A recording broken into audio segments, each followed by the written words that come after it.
Bonjour et bienvenue dans ce premier épisode de D-Place. Aujourd'hui, on se retrouve sur la D1015, juste à côté de Sénarpont, pour découvrir un lieu à la fois étrange et mystérieux qui mêle les cultes celtes et chrétiens. J'ai nommé l'Arbroloque de Sénarpont, ou en picard, le Friprit Singleud. C'est un lieu assez atypique puisque les gens viennent ici pour déposer des vêtements qui auraient été en contact avec une maladie pour espérer guérir.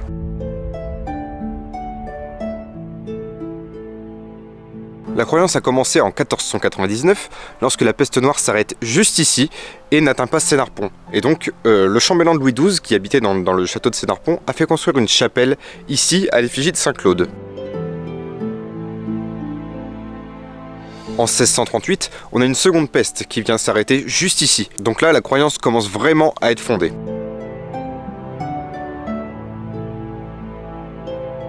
En 1918, la grippe espagnole fait rage et c'est également ici qu'elle s'arrête, selon la croyance, grâce à Saint-Claude, qui est donc nommé saint protecteur de la ville de Sénarpont.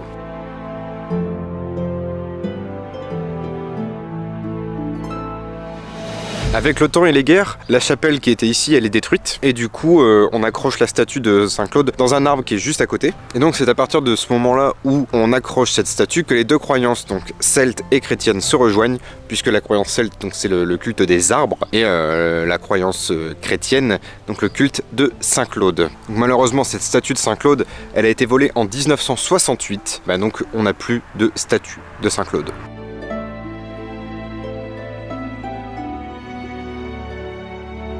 En 1980, les trois ormes principaux sont atteints de graphiose. Donc graphiose, c'est une maladie qui est transmise par un champignon. Et donc ils sont abattus et on laisse juste le tronc sur place. Les gens continuent de venir mettre leurs vêtements pour espérer guérir sur les troncs qui sont par contre incendiés en 1993. En 1994, il y a trois nouveaux ormes qui sont replantés ici pour remplacer les trois qui ont disparu. En 2002, il y a une famille qui est reconnaissante envers Saint-Claude qui construit donc un petit oratoire ici en béton pour perpétuer la tradition et le culte de Saint-Claude.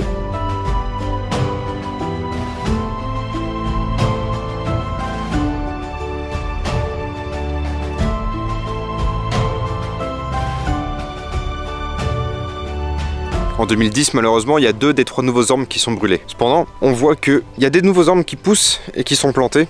Notamment ici, on voit que là il y a de nouvelles plantations pour perpétuer cette tradition justement.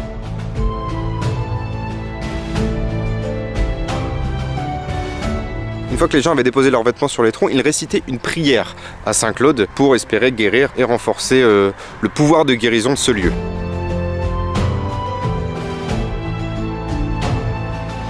On peut constater en venant ici que beaucoup de gens croient encore à ce miracle puisqu'on voit beaucoup de masques anti-Covid et donc sûrement beaucoup de gens espèrent guérir du Covid en venant ici accrocher leur masque.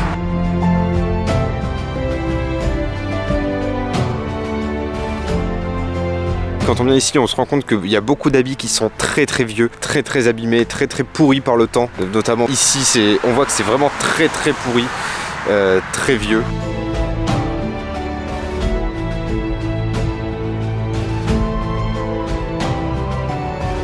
C'est vrai que c'est assez étrange comme lieu. Hein. On a aussi des choses assez malaisantes, notamment des habits d'enfants qui sont là, qui font vraiment mal au cœur.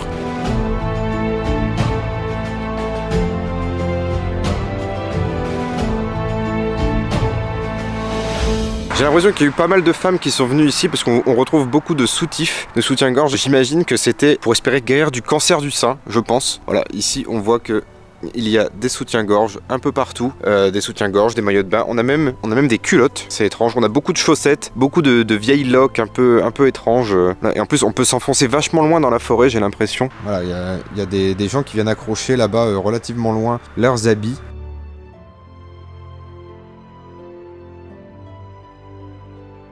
Et c'est vrai que l'ambiance du lieu, elle est assez glauque. Hein. Quand on vient comme ça, on se demande quand même ce qui se passe ici quand on passe sur la route. On sait pas trop pourquoi il y a ça.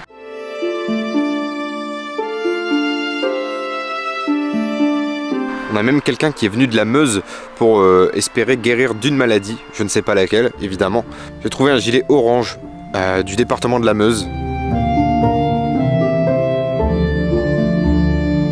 L'atmosphère est quand même assez pesante ici, puisqu'on imagine que c'était beaucoup de gens qui étaient malades. Et on voit juste au-dessus de moi, là, il y a des culottes, qui pendent. C'est quand même quelque chose d'assez étrange et bizarre à voir. Je sais qu'il n'y a pas que ce site en France, il y en a dans le Nord-Pas-de-Calais, il y en a en Bretagne, il y en a beaucoup en Irlande aussi, et quelques-uns en Afrique également. C'est une croyance qui est là, qui est installée dans certaines mœurs et dans certaines cultures. Et donc voilà, je voulais vous faire partager un petit peu ce lieu étrange de notre région. Et maintenant, je n'ai plus qu'à rentrer chez moi. J'ai 45 minutes de route, hein, je suis venu exprès pour ça. Ça fait un peu long, juste pour ça hein, quand même. Mais voilà, donc j'espère que cet épisode vous a plu. Si c'est le cas, n'hésitez pas à liker, à commenter, à vous abonner et à activer la cloche pour être au courant des prochaines vidéos. Et moi, je vous dis à très bientôt dans un prochain Deep Place.